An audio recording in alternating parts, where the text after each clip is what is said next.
last segment, but the Big 12 running backs ranked here by Pro Football Focus. And look, their metrics are different, and you can like them, not like them, whatever. But here is the graded running backs when it comes to the Big 12. And I would say, and this is where Wet Blanket, I expect to hear from you shortly. Look where Ollie Gordon is in the top 10. I know. Look how high he is. I'm just kidding. I just want to piss off Wet Blanket. Yeah, he's at 7th, and he was the driving force of the offense and one of the best players in the Big 12. But Taj Brooks, their highest graded running back overall, Craig. How do you feel just as a macro view before we get into the micro view of this player by player, but having Taj Brooks number 1 and the leading rusher in the Big 12 last year, all the way down at 7. Yeah, that's weird. I don't know their precise grading method. I don't know how the formula works exactly, but I think it's kind of ridiculous to not have the Doak Walker Award winner as the top running back in the conference coming back. Now, granted, they're not saying he's not the best. They're saying that he was graded where he was graded. So, yeah, I don't know what all that takes into account that maybe knocked his score in comparison to others. I will say this about Ollie Gordon, though, is that he's got a lot more room to be better. Mm-hmm. I feel like there's times where he's got to keep a cooler head, right? You think about like the Texas game, for example, and just kind of lost his way a little bit. And I think that he needs to, definitely improve on just sort of blocking out the outside noise. I think that's a fair critique, especially for a player of his caliber. I know there's just being emotional, and that's part of what makes him great as well, is that emotion and riding with that. But I do think that's a balancing act, and I did feel like there was a couple times I watched him last year when things weren't going well, and it's like he's not throwing a fit, but he's kind of throwing a fit a little bit in a couple of ways on the sidelines and barking at guys. So I definitely think he's got room to improve, but no, I wouldn't have him as the 8th best running back in the Big 12 coming back. I don't see that. I understand there's some new additions there with Arizona in the mix, and they're the only one of the new schools that has somebody on this list. But I mean, even still, I'm not quite ready to put him all the way down at 8. But there's some really good players on here. I mean, I don't know if I'd have him behind DJ Giddens at this point, but DJ Giddens is going to probably be really, really good, and he's very solid. And so, and he'll be in a timeshare as well. He'll what? DJ Giddens with Dylan Edwards. Oh yeah, I was like, what are you talking timeshare? Yeah. You threw me for a second. No, yeah, with Dylan Edwards, but I think he's a really good back. Devin Neal. I think we don't have to go through all these. I think Ollie Gordon's too low. The dude won the Doak Walker Award last year. He should not be the 8th best returning running back in the Big 12. I'll say that, yeah. But Taj Brooks at number 1, I can actually see that because he's as solid as it gets. I mean, the dude is, strong and quick and shifty, and he's got a lot of tools that you love. Him coming back for Texas Tech, I think, doesn't completely change the trajectory, but it does alter it in a very big way. Knowing that you have that bell cow coming back puts you much farther ahead than if you were having to replace Taj Brooks, no matter how well you've recruited. So when he decided to come back, at first I was like, what? And then you start looking at the NFL and just the running back position, and I'm sure he's making – first of all, he's got a much sure thing at Texas Tech. He knows he's going to make the team. He knows he's going to be the starter. And he knows he's going to make probably pretty dadgum good money, I would think, with their collective as well. I don't have a problem with him at number 1 at all. No, nor do I. I really like Josh Brooks. I did the top 5 the other day about top 5 players, who didn't leave their school, and he was on the list. The running back. I even, I put him over Ollie Gordon for a lot of the same reasons that you said. Okay. I did. I like Taj Brooks a lot. He can do a lot of things. He's very versatile, and especially when you're talking about Pro Football Focus, these grades are also them projecting guys out to what their NFL, Which there's future some nuance is. To it. Yeah, there is, and they're different than everybody else. Like sometimes I'll see things like they had a stat on the best offensive lines, and Baylor's graded out really well, and I was like, I don't know this list. Bundle it up and toss it into the sun. Yeah, I was like, whoever did this was like, whoa, these guys are killing it. I don't think they were watching Baylor. There's somebody else in green jerseys, and they that thought. is far and away the biggest concern of the entire team entering this season is their offensive line. Yes. And it was their worst probably. Man, there's a lot of bad last. We don't need to delve into all that. No, but I mean, it was right there at the bottom of their their biggest issues, at the top of their biggest issues. Yeah, I know Penny Boone had a lot of yards, and he was very sought after, and he's probably going to be really good in that offense, especially with R.J. Harvey there. But I would not have Devin Neal below him at all. I would not have Ollie Gordon or DJ Giddens below him, and I probably wouldn't have Abu Sama below him either. But again, this is not my list. And Jaheim White at West Virginia. Love him. Yeah, he's great. And that's like C.J. Donaldson not even on this list. Yeah, that's so one of the ones I was thinking of, like, where's his name? Yeah, C.J. Gotta Donaldson. stay healthy, I guess. Not on the list. And but now you see there's, both UCF running backs are on there. Very easily both Kansas running backs could be on here. Now, granted, Dylan Edwards, most of his big plays were not rushing the ball last year. you mean? K-State, sorry.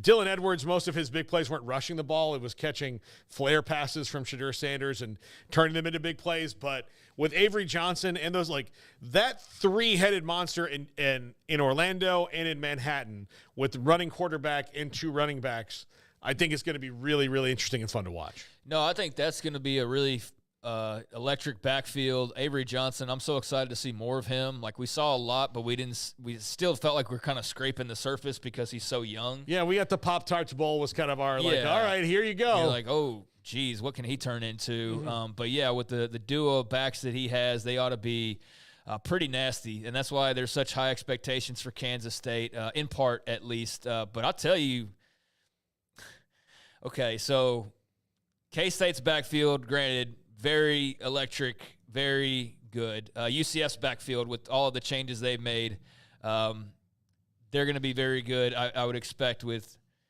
KJ Jefferson rolling in as well as Penny Boone. West Virginia puts some damn respect on their name, brother. Yeah. They got Jaheim White. They got C.J. Donaldson. They got Garrett Green at quarterback. Yeah. Like, you want to talk about, they're going to be able to run the football. I mean, granted, I know their O-line, there's some turnover there, but West Virginia seems like one of those where they were much better than expected, at least from the outside looking in last year, and even from the inside looking in some cases, because I know there's West Virginia fans that still are pissed that Neil Brown's there. Even with the progress made last season, they're still not buying into it, and maybe they're right in the long run. Who knows? But they did have a nice year overall, and I think Garrett Green should only be better, and I think having C.J. Donaldson, if he can stay healthy, and then Jaheim White, like that's a pretty dang good unit as well. That should be right up there in the discussion when talking about running backfields and explosive backfields in the Big 12. So yeah, I like that there's some Jaheim White love there, even though maybe he's not as well known as Taj Brooks or an Ollie Gordon. Yeah, absolutely. But yeah, there are, let's see, there's a lot of teams not represented on this list. Arizona State's not on the list. Baylor's not on the list. Which Arizona State might have something to say. Yeah, if they've got something, they probably have a running back. Like, that's the thing. Well, they've got Scatabo, and they've got, and then they've got the Alta McCaskill now as well. Yes, McCaskill. I was trying to think of. Yeah. So, man, I'm telling you, like. Well, now he didn't. Alta McCaskill wouldn't have made the list because he didn't have 150 snaps last year. But as far as like a duo that could be pretty dang good, like Scatabo and McCaskill could actually be like pretty freaking salty. Honest, I need to look more into their offensive line and just the pieces around them. But that's an area where if you're trying to look at strengths for the Sun Devils potentially, that's one place that you would look. Yeah, Colorado's not on the list. Houston's not on the list. Clearly. No Baylor, which no Baylor. I want to say this. I did like a grading thing on them the other day. Like it was a basically my confidence levels on a 1 to 10 scale, and 10's basically like I'm expecting the room or somebody in that room to be like in the running for the Doak Walker Award, basically, or together collectively they are like the best rushing unit in the entire country. That would garner you a 10, right? A 1 means that you are you are the worst in the country as a unit. And then 5 would just be like sort of average. And why am I explaining this? What were you just saying? Sorry. Oh, the who's not on the list. But yeah. Oh, yeah. Okay. So Baylor collectively, I don't think that they have a guy individually that is going to be very good as far as like a star. But I think as a grouping, I think they've got enough talent there to win games and to be okay to pretty good, but yeah, the whole issue of the offensive line that's blocking for them that prevents me from taking that any further. But I do, as a group, I think that they've got what they need. But, yeah, certainly not a surprise to see them left off, although I think they could be better than expected at running back. Just not any star power there, though, for sure. No, TCU's got to replace Amani Bailey, so they're not on the list. Which, if you're looking at the returning players from last year, him and Jonathan Brooks are like the two that jump out right away. Gavin Sawchuk at Oklahoma, too. Like, as far as, like, the top running backs of like the top 15 or 20 in the league last year, those are three of the guys. So yeah, that's the Amani Bailey one. That's a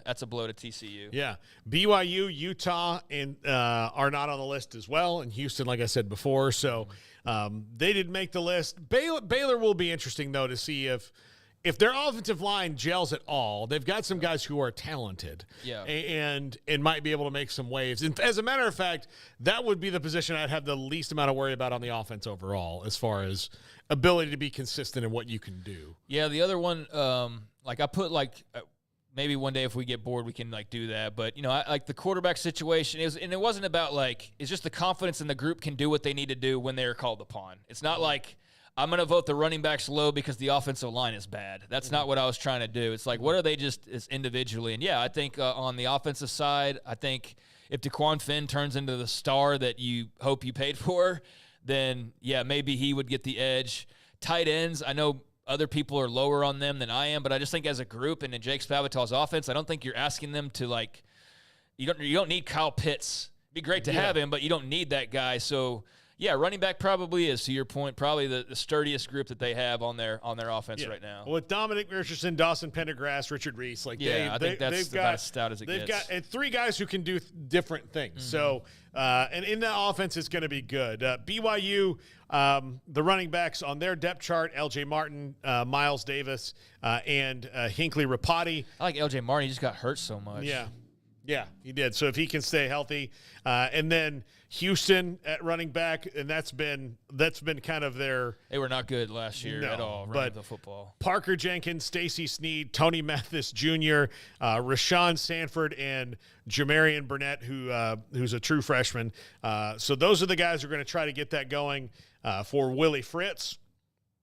Definitely not deserving of being on the list. Yeah, No. I mean, they didn't have anybody. BYU didn't have anybody. Although, I like L.J. Martin, but he's just got to stay healthy. And he's a Texas guy, so rooting for him to do well. But I do think he's got some skills. It's best ability is availability. Yeah, absolutely. And TCU, we heard Sonny Dykes rave about Cam Cook last week and thinks he's going to be really good. Trey Sanders, of course, the transfer that's there, is part of that running back room as well. So wanted to give those teams, just some sunlight on this.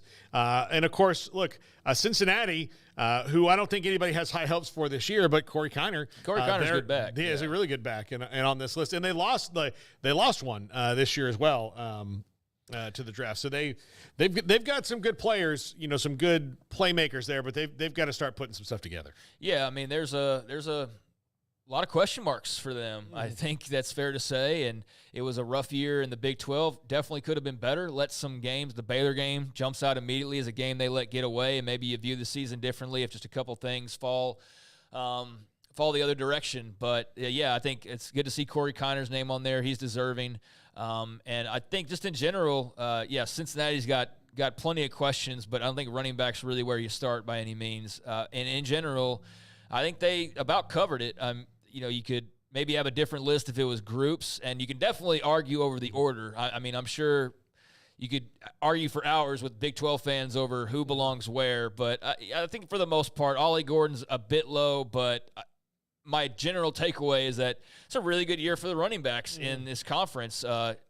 If their lines are able to stay healthy and block for them, I think we'll see a lot of good rushing attacks to have to contend with on a weekly basis, which I'm looking forward to. And really, I guess Ollie Gordon will be kind of the lead guy that people are chasing in some ways, but I mean, so will Taj Brooks, and so will, Jaheim White potentially, and Devin Neal certainly. And yeah, that's going to be a really good league, a group for the league. Well, I'll just tell you,